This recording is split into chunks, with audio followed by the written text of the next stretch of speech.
মানুষের জীবনে এমন কিছু মুহূর্ত আসে যেগুলি নীরবে দাঁড়িয়ে থেকে তার সমগ্র জীবনকে বিচার করে। সেই মুহূর্তগুলিতে কোনো উচ্চ শব্দ থাকে না, কোনো দর্শক থাকে না, কোনো বাহবা কিংবা নিন্দাও জোটে না। কিন্তু সেই মুহূর্তেই মানুষটি ঠিক করে ফেলে সে মানুষ থাকবে না কেবল জীবিত প্রাণী হয়ে থাকবে। এই গল্প সেই রকমই এক নীরব মুহূর্তের গল্প, যে মুহূর্ত এক সাধারণ মানুষকে অসাধারণ গড়ে তুলেছিল। বাংলার এক প্রত্যন্ত অঞ্চলে একটি ছোট গ্রাম ছিল, সুখনগর। নামের সঙ্গে গ্রামের জীবনের কোনো মিল ছিল না। সুখনগর ছিল দারিদ্র্যের সঙ্গে লড়াই করা এক ক্লান্ত জনপদ। কাঁচা রাস্তা, খড়ের ছাউনি দেওয়া ঘর, বর্ষায় হাঁটু সমান কাদা আর শীতে কাঁপুনি ধরানো হাওয়া, এই ছিল গ্রামের নিত্যসঙ্গী। অধিকাংশ মানুষ দিন আনে দিন খায়। শিক্ষার আলো সেখানে খুব ক্ষীণ। কুসংস্কার, ভয় আর অভাব গ্রামটিকে শক্ত করে জড়িয়ে রেখেছিল। এই গ্রামেই বাস করতেন হরিনাথ বন্দ্যোপাধ্যায়। তিনি কোনো জমিদার ছিলেন না কোনো বড় পণ্ডিত। গ্রামে তার পরিচয় ছিল এক সাধারণ শিক্ষক হিসেবে। ছোট্ট একটি পাঠশালায় কয়েকজন ছেলেমেয়েকে অক্ষর জ্ঞান দিতেন। মাসের শেষে যা সামান্য বেতন পেতেন তাতে কোনো রকমে জীবন চলত। কিন্তু তার জীবনে ছিল এক অদ্ভুত দৃঢ়তা। তিনি কখনো অন্যায়ের সঙ্গে আপোষ করতেন না। গ্রামের লোকেরা প্রায়ই বলতো, হরিনাথ বড় ভালো মানুষ, কিন্তু এত ভালো হওয়া এই দুনিয়ায় ঠিক নয়। কেউ কেউ মুচকি হেসে যোগ করত, ভালো মানুষ শেষ পর্যন্ত ঠকেই। হরিনাথ এসব শুনে কিছু বলতেন না। তার মুখে তখন একটুখানি হাসি ফুটে উঠত, কিন্তু সেই হাসির মধ্যে ছিল গভীর বিশ্বাস যে মানুষ যদি মানুষ না থাকে তবে সমাজের আর কোনো অর্থ থাকে না। এক শীতের সকাল, চারিদিক ঘন কুয়াশায় ঢাকা। সূর্য যেন আকাশে উঠেও লজ্জায় মুখ ঢেকে রেখেছে। হরিনাথ সেদিন বাজারে বেরিয়েছিলেন। ঘরে চাল প্রায় শেষ। আজ বাজারে না গেলে উপবাস অবশ্যম্ভাবী। পাতলা চাদর গায়ে জড়িয়ে, পুরনো চটি পায়ে দিয়ে তিনি ধীরে ধীরে হাঁটছিলেন। হাঁটতে হাঁটতে নিজের মনেই ভাবছিলেন, মানুষের প্রয়োজন বড় অদ্ভুত। কখনো অল্পেই জীবন চলে যায়, আবার কখনো সামান্য অভাবেই সমস্ত পৃথিবী থমকে যায়। হঠাৎ তিনি শুনলেন কান্নার শব্দ, শিশুর কান্না, অসহায়, ভাঙা, ভয়ে ভরা। কুয়াশার ভেতর রাস্তার ধারে একটি বালক বসে কাঁদছে।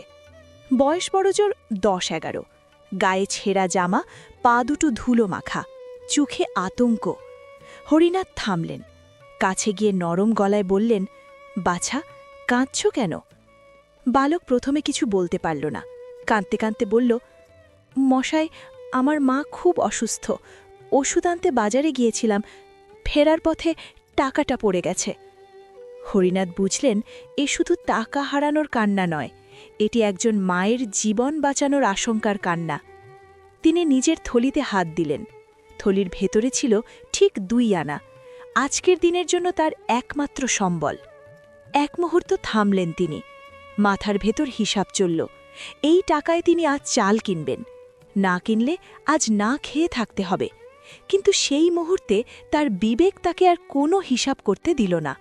তিনি ধীরে করে সেই 2 আনা বালকের হাতে তুলে দিলেন। বালক বিস্ময়ে তাকিয়ে বলল, আপনি কি খাবেন?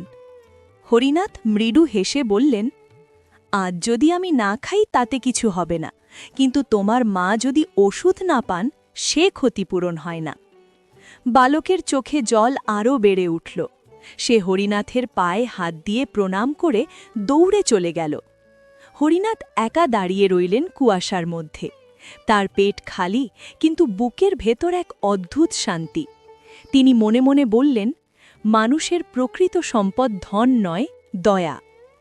সেদিন তিনি বাজারে গেলেন না। সন্ধ্যায় বাড়ি ফিরে না খেয়েই শুয়ে পড়লেন। শরীর দুর্বল ছিল, কিন্তু মন ছিল অদ্ভুতভাবে শক্ত। দিন কেটে গেল। সেই ঘটনার কথা কেউ জানত না। হরিনাথ কাউকে বলেননি, বালকও কাউকে কিছু বলেনি। কয়েক মাস পর গ্রামে এক পরিবর্তনের হাওয়া বইল। গ্রামের জমিদার সিদ্ধান্ত নিলেন, একটি স্থায়ী স্কুল তৈরি করা হবে। শিক্ষক নিয়োগের জন্যে লোক খোঁজা শুরু হল। সেই সময় এক দরিদ্র কৃষক জমিদারের কাছে এসে বলল, মশাই, আমার ছেলের জীবন একদিন এক শিক্ষক বাঁচিয়েছিলেন, তার নাম হরিনাথ বন্দ্যোপাধ্যায়। জমিদার বিস্তারিত শুনলেন, শুনে তিনি নীরব হয়ে গেলেন। এরপর বললেন, যে মানুষ না খেয়ে অন্যের প্রাণ বাঁচাতে পারে সেই মানুষই শিক্ষক হওয়ার যোগ্য। হরিনাথ বন্দ্যোপাধ্যায়কে স্কুলের প্রধান শিক্ষক করা হলো। গ্রামের শিক্ষার আলো ছড়াতে লাগল। মানুষ বুঝতে শিখল ভালো হওয়া বোকামি নয়, বরং সাহস। গ্রামবাসীরা তখন উপলব্ধি করল যে মানুষ নিজের সুখ ত্যাগ করে অন্যের দুঃখ লাঘব করে, সমাজ একদিন তাকে সম্মান দিতে বাধ্য হয়। হরিনাথ কোনোদিন নিজেকে মহান ভাবেননি। তিনি শুধু বিশ্বাস করতেন, বিবেক হারালে মানুষ সব হারায়। আর সুখনগর? সেই গ্রাম ধীরে ধীরে সত্যিকার অর্থেই সুখের পথ খুঁজে পেল। শিক্ষা। দয়া কখনো মানুষকে ছোট করে না। বিবেকই মানুষের সবচেয়ে বড় পরিচয়।